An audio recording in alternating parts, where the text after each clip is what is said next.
Mr. Shukla, it's a pleasure to welcome you. Thank you. You have led a very distinguished career in the Indian Police Service. Now you started a great cause, Sewa Bharti, which is addressing the critical needs of abandoned, newly born babies. I think very few people pay attention to this particular area, and you're doing a good cause, so I'll be delighted to learn from you how you go about establishing this. Yeah, actually this is a non-profit organization. This takes care of the two extremities of life. One is, as you rightly said, when a child is born and unfortunately he is abandoned.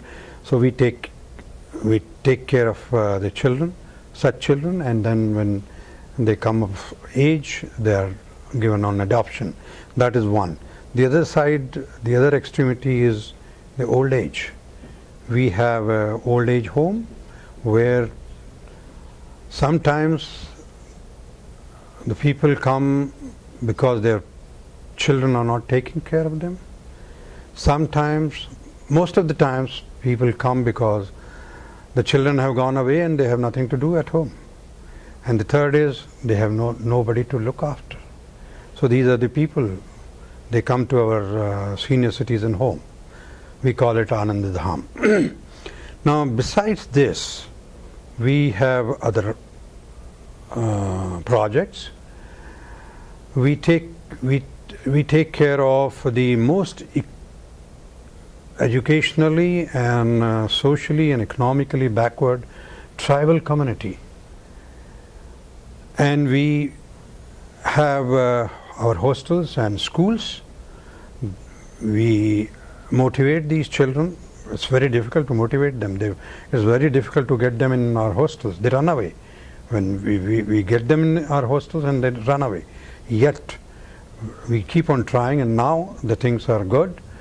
There is a beeline for our hostels. They come, stay in our hostels, get good education, pass out, and go to colleges and all. So this is another area where we work. Basically, these are the people whom we want. We will give them cultural values as well as scientific temper, and we want them to go back to their villages and create the same environment. Better hygiene, better sanitation, better drinking water and all. This was the topic of the day today, drinking water. So we want them to be change agents, and we don't want people to leave their villages.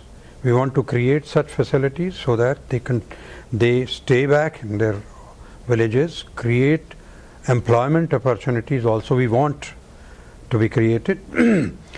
And they have brought about a change. We have noticed a change. They have brought about a change in their own family, in their community, in their villages. When we don't sit in our offices, we go to the villages and see what is happening on the ground. We find that there is a lot of change between, lot of difference between our boys, their homes, and the homes of other children. And interestingly, even these boys, these children whom we have given education to, they go back and influence other members of the community. So we feel very happy. I'll give you one example. There are many. One of our children, I know this is the community in which they are given to alcohol and gambling. So this child, after getting our value education, he said, "Papa, you have to leave alcohol and you have to leave gambling." So initially the father hesitated. He didn't want. He said, "Okay, you go ahead. I'm not coming back home." And after some time, he had to relent and he left. And that family came to one of our programs and said, "If I'm changed because of my son." So this is the way we are changing them. How long do the programs run? Oh, this is a regular hostel. They stay in our hostels from 6th standard to 12th standard, and then if they want to continue, they can go to the college. So it's free boarding? And free boarding, absolutely free boarding. free boarding, free lodging, everything. We don't even charge fees. And what is the requirement to come and stay? And normally, initially, you know what used to happen, since we did not get children from that community, so we said, come on. But now we hold an examination, a test, because we have limited seats. So we hold a test. Another area in which we work is, this is the rural area. Another area we work is the urban area, slums. Now the husband and wife go away for work and the children are left to themselves. And if they are left to themselves, they may go astray. So what we do is, we have started in Bhopal itself, we have about 100 such centers where we have recruited a teacher who gets hold of these children, give them good education, not by making them sit and all, stories, songs like that. We attract them, they come to us, and we give them cultural value-based education. So in a way, we are, if the children are left to themselves and if they get into bad hands, they can be criminals. The slums are, they're easy, the children are easy targets for criminals. So we are preventing criminals, potential criminals also, through these cultural centers. You had mentioned that you take tests before, or entrance tests before you take them in. But when they come from such poor backgrounds, they don't have education to begin with, what are the tests based upon? You see, there are schools, as I said, they get into our hostels in 6th class.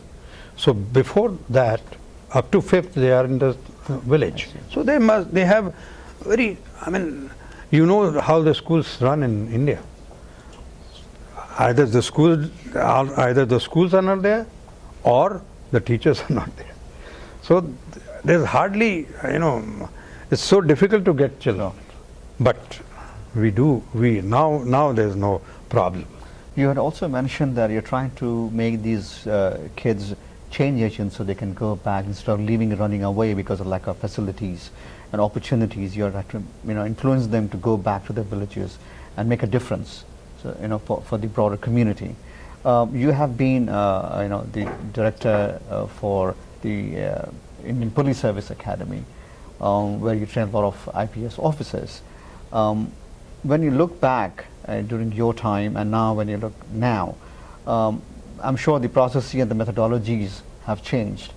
What is your take on imparting this education to the police officers to become change agents themselves? Very good. This is excellent. A few things. First of all, let me tell you, I went to the academy for the simple purpose that I'm able to give them some sort of value-based training, so that they also become some sort of a change agents, which I have been in 36 years of my service doing. I gave up the top job of the police and went to the police academy. And thereafter, after I retired from the police academy, I was offered a job by the government of Madhya Pradesh. I said, no, I want to do something for the community. Now, coming to your question, apart from the regular training that my boys get, we tell them that you are not a member of the Indian police force. You are a member of the Indian police service. That is what I have been maintaining all through my career. And I used to tell these boys that you are a service. You should be helpful to the people, assistant to the people. And I am happy to tell you, the 2 years that I spent were well spent. My boys all over the country, they are in the rank of the Superintendent of Police and the Deputy Inspectors General of Police, and I come to know that they have been doing exceedingly well. Another thing that we did was, we took these children. In fact, my wife took these children. My wife was into social work. She asked me, I want 45 minutes of of your program. I said, for what?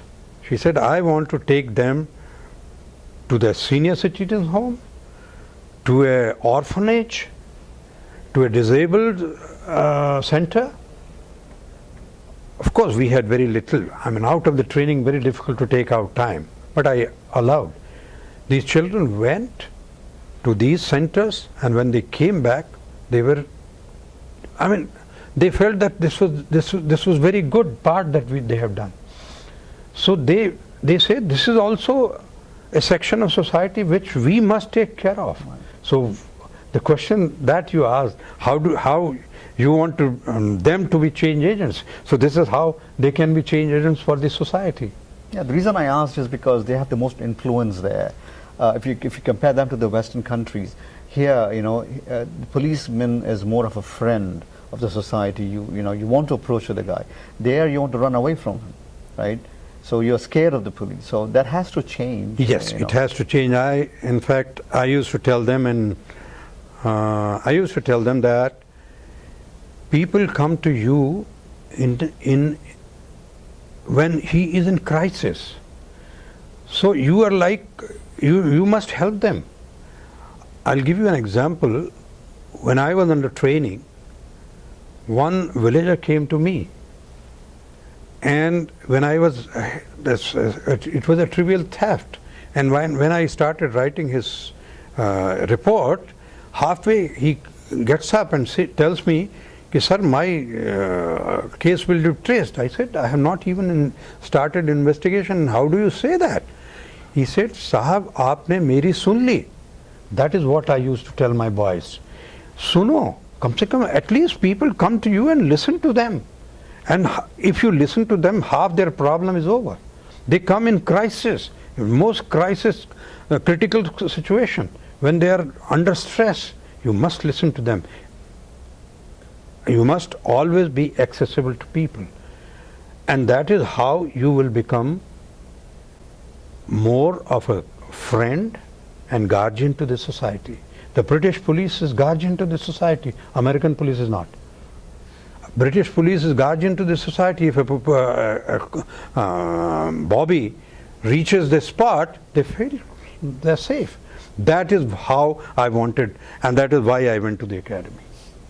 On that note, Mr. Shukla, thank you so much for coming and sharing your thoughts. Thank you very much. Thank you.